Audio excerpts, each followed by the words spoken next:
I'm speaking to Mr. William Ball, otherwise known as Bill Ball, who directed The Taming of the Shrew, which we've all seen just now, and who is also the artistic director of the American Conservatory Theater of San Francisco. Bill, I enjoyed the show very much, and I'd like to know how the idea of or the conception of the production you used came to you. Well, the Commedia dell'arte has always fascinated me. I wanted to do a production in that style, and well. Let me interrupt you and ask you to explain to some people who may not be familiar with the term what the Commedia dell'arte is. I know it, but I think other people mightn't. Well, it originated in Italy. It wasn't a formal style. There were traveling companies that made up their own scripts, and one actor would develop one type of personality, and he would also develop a certain lazzi or shtick, certain business. Yeah. And actually, it's the father of all comedy. I borrowed from the style. Actually, Shakespeare wrote this play borrowing from the style. Many of the names, the Italian names, Baptista, as a matter of fact, is one of the character names of a commedia character. And I thought it would be the vitality of the Commedia dell'arte style would lend itself well to The Taming of the Shrew. I think you've succeeded in that very much, and keeping the actors all together is a very, very good idea. Tell me, what I was very impressed with outside the play itself, which is very jolly, it always has been, what interested me most is the company itself, because they're extremely well trained. Their speech is excellent, their bodies are pliant and extremely vital, and they move well, speak well. You feel that they might even sing well, or they're funny. How do you find these actors? How do you train them? Well, we have a conservatory and a repertory company together. It's a unique concept of theater in this country, and our actors are constantly in training and while they're in repertory performance. We do 9 repertory plays a year, and they rotate so that the company is constantly playing together. They play as many as 5 or 6 parts a year. And they must be very happy. Yes, I think they are. As a matter of fact, that's one of the pleasures, having them together. Many of these actors have played together for 3, 4, 5 years now. You have a permanent company. In other words, they're not just engaged for the show, most of them. That's they're right. there for the season and don't have to worry how long the play is going to run. That's right. And so they get to know each other's style. They get a sense of rapport together. And also, with a director working with them, you can refine, you can help an actor to refine his craft over a period of years so that you bring out the best in him. Now, you said something once that very much affected me. I don't even remember, I don't know whether you remember saying it. I don't remember what I say. You said, I hope other people will. Well, sometimes you drop a line, you know, Harold, sometimes you say one line and it can change a person's life. You said, everyone in the commercial theater cares about the fruits of the tree, but not too many people are looking after the roots. And that struck me. And so in forming the ACT, I thought, well, let's take care of the roots as well as the fruit and the flower and the stem and the entire creative process for the actor. And so it's beginning to pay off now. They get along very well. They're a very harmonic group. Mainly because they're so busy. In other words, they have so much to do. They have enough time to worry. That's right. There's no time to fuss, because at 10 in the morning until 11 at night, they're either in rehearsal, or they're understudying, or they're teaching, or they're studying, training their own instrument, their own expressiveness, and so that we keep them so busy. You see, the thing is, I think an actor should be very much like a ballet dancer, in training all the time, and he should be working, sweating at his work, not just visiting the theater at 8:30 or 8 o'clock and coming out for 2 years straight. An actor dies that way if he, in a long run of one play.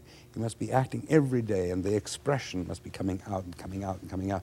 And then when it's a natural flow, what happens is then the good and intuitive and natural imaginative self starts coming, you know. Unless it's flowing, there are many blocks to expression. I agree. And fears and things that, that close off the expression. But if he's spending himself all the time, spending, then the self comes forward. That's very good. That's very good. Another thing that keeps them healthy is that they're teaching and studying. The older ones are teaching the older ones are teaching the younger ones, so they're Do passing they make on good the teachers? information. Yes, amazingly. The thing is that they always say, oh, I wouldn't know what I would teach. I don't know. I've never taught before. And they're always nervous when they begin. But once they've done it for 3 or 4 weeks, they always want to go back to it. It stimulates their imagination, and it's amazing. They have to go back and remember and verbalize techniques that they take for granted. And Who it were helps the to keep them teachers? lively. Excuse me. Who were the teachers trained by? Were they trained by you or by teachers all over the country? Well, they come from all over the country, and some from overseas. Do you do some teaching yourself? Yes, I do. What do you teach? I teach Advanced acting, so to speak? Yes, so to speak, and I teach scansion and dynamics and What's scansion exactly?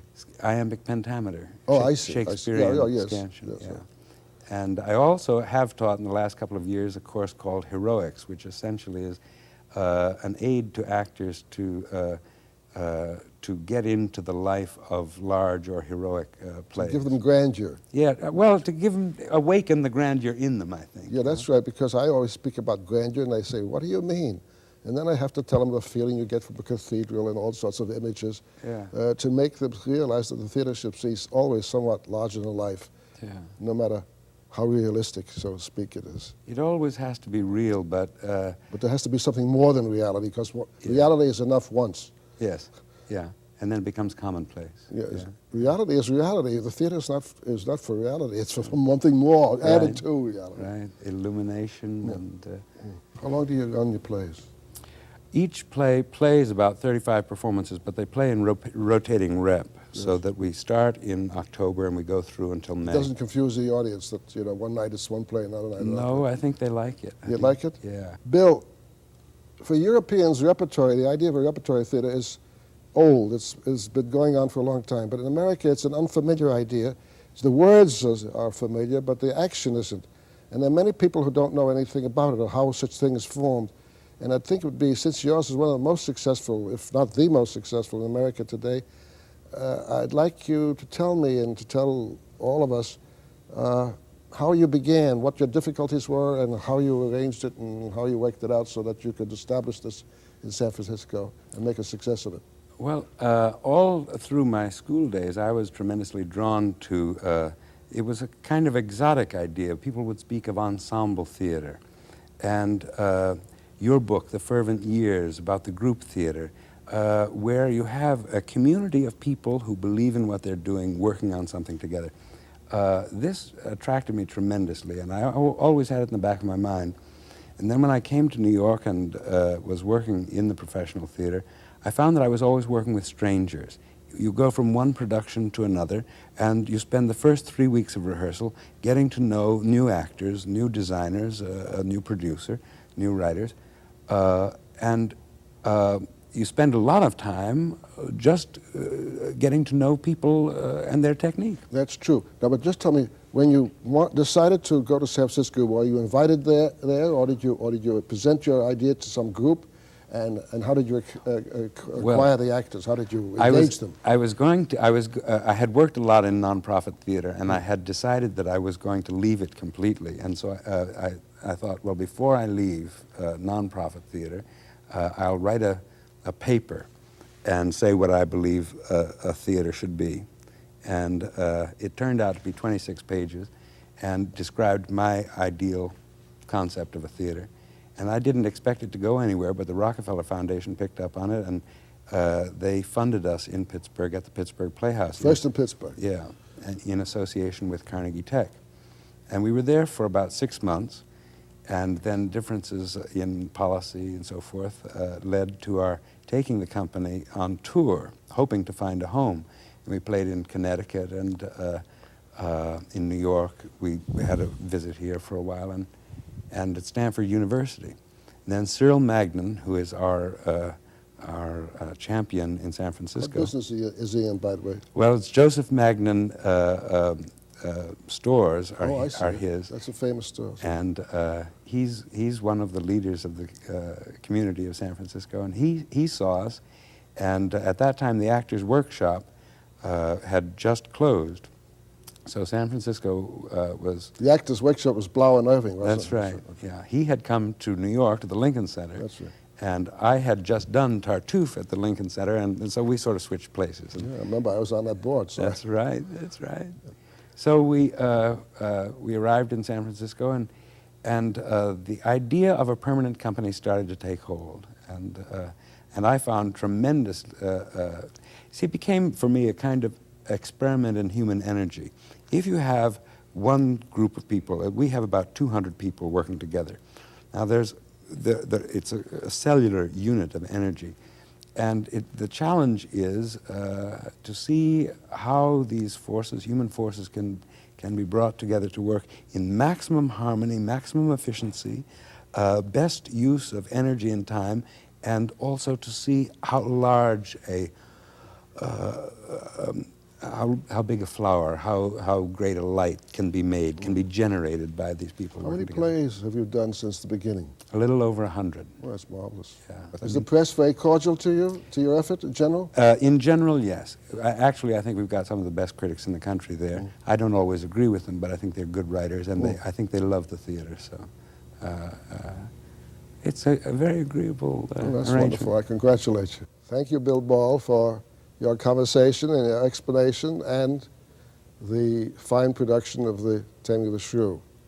And I particularly feel like congratulating NET for having produced the American Conservatory Theater under Bill Ball in the wonderful production of The Taming of the Shrew by someone called William Shakespeare.